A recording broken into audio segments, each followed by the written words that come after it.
Hello friends, तो कैसे हो आप सब। आई होप आप सब अच्छे होंगे। माई सेल्फ महक राणा। तो कल की वीडियोस में मैंने आपको हिंदी का पूरा बताया था कि यूपी बोर्ड 10 क्लास के बच्चे का हिंदी का एग्ज़ाम पेपर किस टाइप से आएगा। आज मैं इंग्लिश का लेकर आई हूँ 10 क्लास का। तो इस वीडियो को अगर आपको पसंद आए तो सबके साथ शेयर कीजिएगा। और मैंने ये section A, section B, section D करके डिवाइड कर दिया है, ABCD करके। तो उसमें आप देखते जाइएगा। इसमें मैंने इंपॉर्टेंट चीज़ें लिखी है और ये वीडियो का पहला पार्ट है। अगर आप लोग कहोगे कमेंट में तो मैं इसका दूसरा पार्ट भी लाऊंगी। अदरवाइज़ कल से हम 12th क्लास की हिंदी के बारे में बात करेंगे। तो फिलहाल चलिए आगे बढ़ते हैं। मैं बताती हूँ आपको क्या क्या चीज़ इंपॉर्टेंट है। तो स्टार्ट करते हैं सेक्शन ए से, जिसे जो होता है हमारा रीडिंग का। तो सेक्शन ए में पहली जो चीज़ आएगी वो आएगी अनसीन पैसेजेस, जिसमें से 3 MCQ आएंगे और वो तीनों अनसीन होंगे, मतलब आपको समझ के करने पड़ेंगे। तो वो 3 नंबर के होंगे। मार्क्स मैं बताती जा रही हूँ आपको। और फिर दूसरी चीज़ जो आएगी वो आएगी अनसीन पैसेज, मतलब वो भी क्वेश्चन आंसर। पहले अनसीन पैसेज से आपको छांटकर MCQ करने होंगे, जो दूसरा पैसेज होगा उससे आपको क्वेश्चन आंसर करने होंगे। तो क्वेश्चन आंसर ये आएंगे हमारे 7 नंबर के, तो इनको भी बहुत ध्यान से कीजिएगा। वैसे ज़्यादा हार्ड नहीं होती है, इनका आंसर पैसेज में होता है। तो सेक्शन ए तो आप कोई भी कर लेगा, जिसने मतलब तैयारी नहीं करी होगी वो भी आराम से कर सकता है सेक्शन ए। तो चलिए सेक्शन बी की तरफ बढ़ते हैं। तो सेक्शन बी में जो हमारी पहली चीज़ जो बहुत ज़्यादा इम्पॉर्टेंट है वो है स्टूडेंट्स लेटर एंड एप्लीकेशन। ये दोनों बहुत बहुत ज़्यादा इंपॉर्टेंट है और ये 4 मार्क्स के आएंगे। मतलब या तो आप चाहो आप लेटर तैयार कर लो या फिर एप्लीकेशन। वैसे मेरी मानो तो आप दोनों तैयार कर लेना। अगर आपको नहीं पता कि कौन कौन से लेटर और एप्लीकेशन इंपॉर्टेंट है या कौन कौन से आपको करने चाहिए याद, तो मुझे बता देना, वही मैं सेकंड पार्ट में आपको बता दूंगी। मतलब जो सेकंड वीडियो लाऊंगी मैं इसके बाद, तो उसमें आपको बता दूंगी। नेक्स्ट चीज़ है हमारी डिस्क्रिप्टिव पैराग्राफ, रिपोर्ट या आर्टिकल। तो ये 3 चीज़ें हैं, डिस्क्रिप्टिव पैराग्राफ या रिपोर्ट या आर्टिकल। ये 6 नंबर की आएगी। तो डिस्क्रिप्टिव पैराग्राफ में मैं आपको बता देती हूँ कि कौन कौन से टॉपिक ज़्यादा इंपॉर्टेंट हैं। चलिए आगे बढ़ते हैं। सॉरी अगर आपको वीडियो में कुछ ऐसे ग्लिच वगैरह लगा हो तो। डिस्क्रिप्टिव पैराग्राफ में जो हमारे इंपॉर्टेंट टॉपिक्स हैं वह है, पहला हमारा माई मदर का, दूसरा है एन इंडियन फार्मर, तीसरा है माई टाउन और चौथा है एन आइडियल टीचर। तो ये चारों ही बहुत इंपॉर्टेंट है। अगर आप चारों ही करके जाते हो तो बहुत सही रहेगा। वैसे तो ये माई मदर और या माई एन आइडियल टीचर ये तो बहुत ज़्यादा इंपॉर्टेंट है, तो आप बना के भी लिख सकते हो। तो इसी अगर आप डिस्क्रिप्टिव पैराग्राफ नहीं करना चाहो तो आपके पास अगला ऑप्शन क्या है वो भी मैं आपको बता देती हूँ।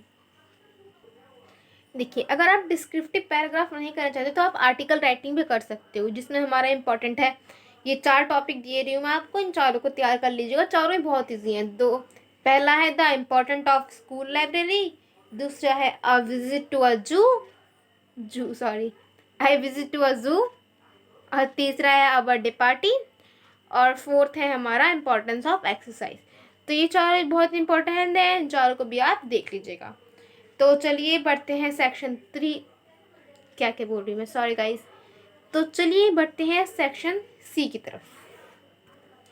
तो देखिए सेक्शन सी में जो हमारा इंपॉर्टेंट है वह है ट्रांसलेशन। इसमें आपको MCQ भी देखने को मिल सकते हैं और वो हमारे शायद पार्ट्स ऑफ स्पीच पे हो सकते हैं, I am not sure, but हो सकते हैं वो। फिलहाल आप ट्रांसलेशन कर लेना, तो बहुत ईजी आएगी, ज़्यादा हार्ड नहीं आएगी। और ये नरेशन, इसमें हमारे डायरेक्ट इनडायरेक्ट होंगे, एक्टिव पैसिव होंगे और एक चीज़ और होगी। तो ये पूरा जितना मुझे याद है वो 6 नंबर का आएगा, तो वो आप देख लेना। फिलहाल आप ट्रांसलेशन तो कर ही लोगे जितना मुझे लगता है। और अगली चीज़ की तरफ बढ़ते हैं जो है हमारा सेक्शन डी। हमने सेक्शन ए देख लिया, सेक्शन बी देख लिया, सेक्शन सी देख लिया। अब बारी है सेक्शन डी की।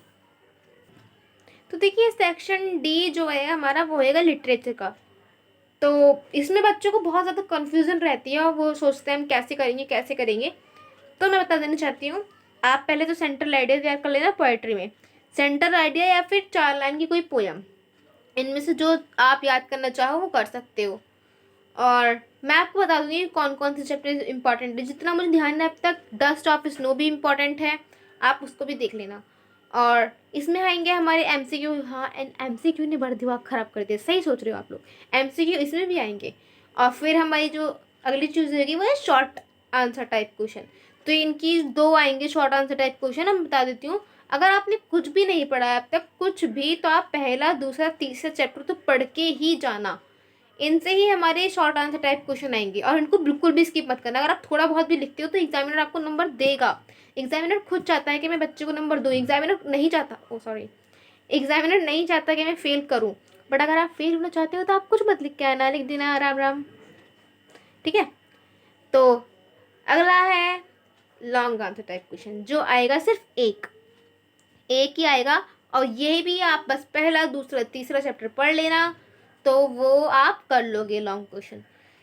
तो पहला सेक्शन था हमारा, देखिए जैसे बता देती हूँ, सेक्शन ए था हमारा रीडिंग, जिसमें आपको एंशिएंट पैसेजेस मिलेंगे, ठीक है। और सेक्शन बी था हमारा राइटिंग, जिसमें आपको ग्रामर वगैरह मिलेगी, और मतलब लेटर एंड एप्लीकेशन मिलेंगे आपको, डिस्क्रिप्टिव पैराग्राफ और आर्टिकल वगैरह।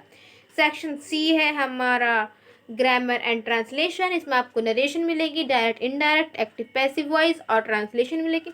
और सेक्शन डी है हमारा लिटरेचर, इसमें आपको क्वेश्चन आंसर मिलेंगे, और एक आप सेंट्रल आइडिया तो ज़रूर याद कर लेना है, फिर 4 लाइन की कोई पोएम।